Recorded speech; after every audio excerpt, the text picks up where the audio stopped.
Thank you very much, everybody. Thank you very much, please. Major General Matz, I want to thank you and everyone at the American Battle Monuments Commission for doing just an absolutely fantastic job. Exactly 100 years ago today, on November 11th, 1918, World War I came to an end. Thank God. It was a brutal war. Millions of American, French, and Allied troops had fought with extraordinary skill and valor in one of the bloodiest conflicts in human history. We are gathered together at this hallowed resting place to pay tribute to the brave Americans who gave their last breath in that mighty struggle.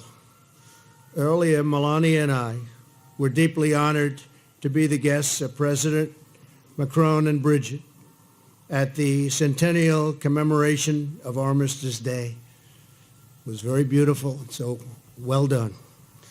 To all of the French military leaders and dignitaries in attendance with us now, thank you for joining us as we honor the American and French service members who shed their blood together in a horrible, horrible war, but a war known as the Great War. We are also joined by many distinguished American military leaders. Thank you to the Chairman of the Joint Chiefs of Staff, General Joseph Dunford. Thank you, Joe. Thank you. Army Chief of Staff, General Mark Milley. Thank you, Mark. Supreme Allied Commander, Europe, General Curtis Scarparati. General, thank you. And Air Force Commander, Europe, General Todd Walters. Thank you. Thank you, General. Thank you as well to the members of Congress who have joined us: Ralph Abraham, Anthony Brown, John Carter, Paul Cook, Henry Cuellar, Richard Hudson, Bill Huizenga, Dutch Ruppersberger, John Rutherford, and Steve Stivers. Thank you all very much for being with us. Thank you very much. I know you wanted to be here very badly. We appreciate it. In the United States, Armistice Day is now enshrined as Veterans Day. We have a number of amazing veterans with us today, including 6 veterans of World War II. James Blaine. James, where's James? James, thank you. Thank you, James. Frank DeVita. Thank you, Frank. Thank you very much.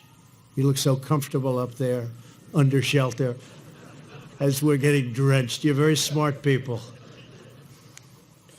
Pete Dupre. Pete, thank you very much.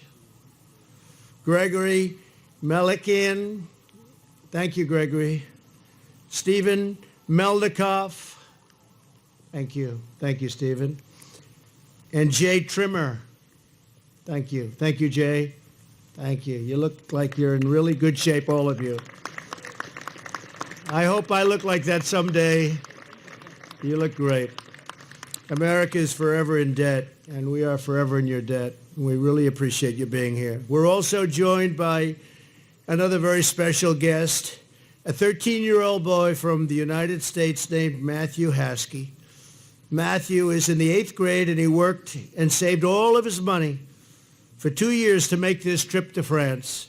He wanted to be here in person to honor the American heroes of World War I. Matthew, thank you. You make us very proud. Where is Matthew? Matthew. Matthew.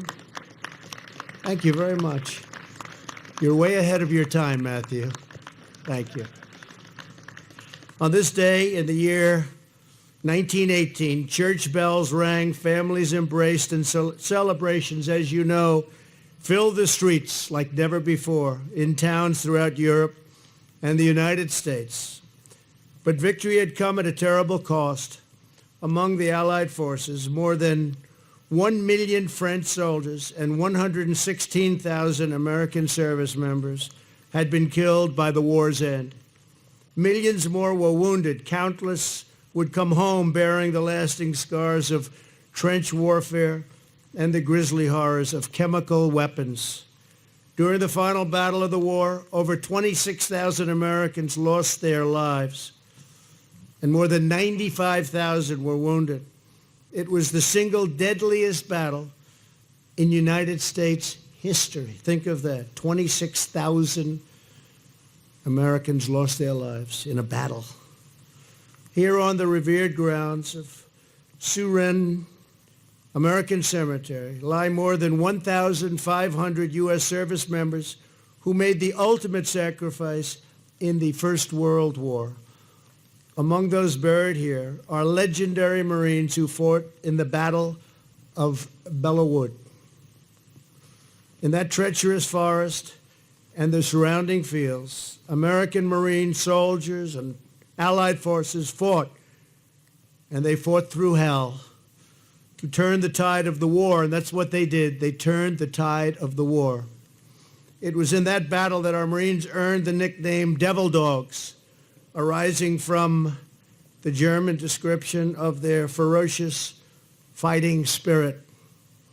John Kelly knows that name, Devil Dogs, very well, John, right? Earlier this year, President Macron presented an oak sapling from Belleau Wood as a gift to our nation, an enduring reminder of our friendship sealed in battle. We fought well together. You could not fight better than we fought together.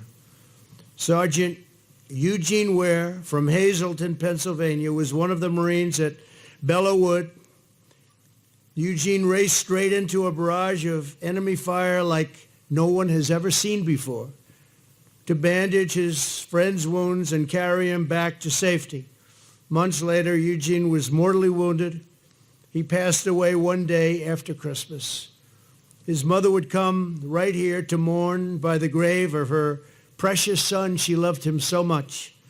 She was one of the thousands of American moms and dads whose beloved children found their final resting place on the hillside of Suresnes.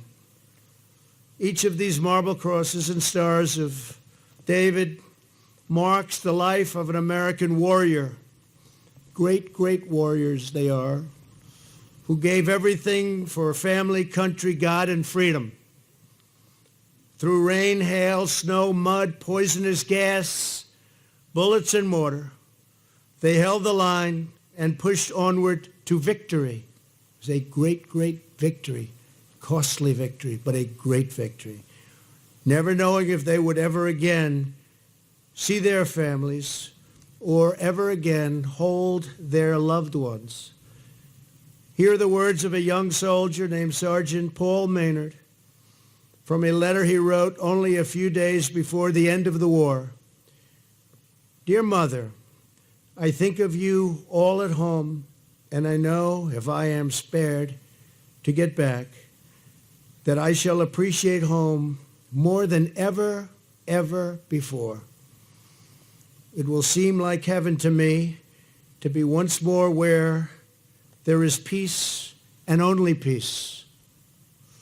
On November 11th, 1918, Paul died in the final hours of battle, just before the end.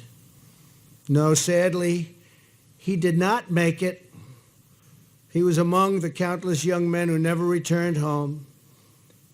But through their sacrifice, they ascended to peace in heaven. Rest in peace, Paul.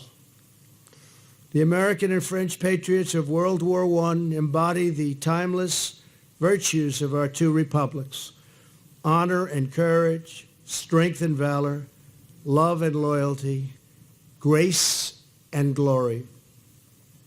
It is our duty to preserve the civilization they defended and to protect the peace they so nobly gave their lives to secure 1 century ago.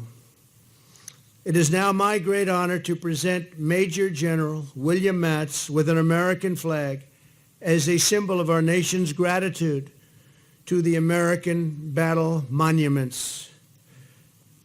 The commission has done such an incredible job, and General, we very much appreciate it. Today we renew our sacred obligation to memorialize our fallen heroes on the soil where they rest for all of eternity.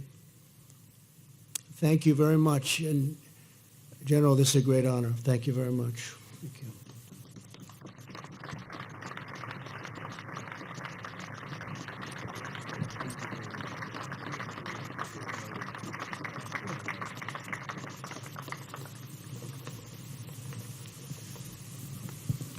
Thank you all. God bless you. This has been a wonderful 2 days we spent in France, and this is certainly the highlight of the trip. Thank you very much.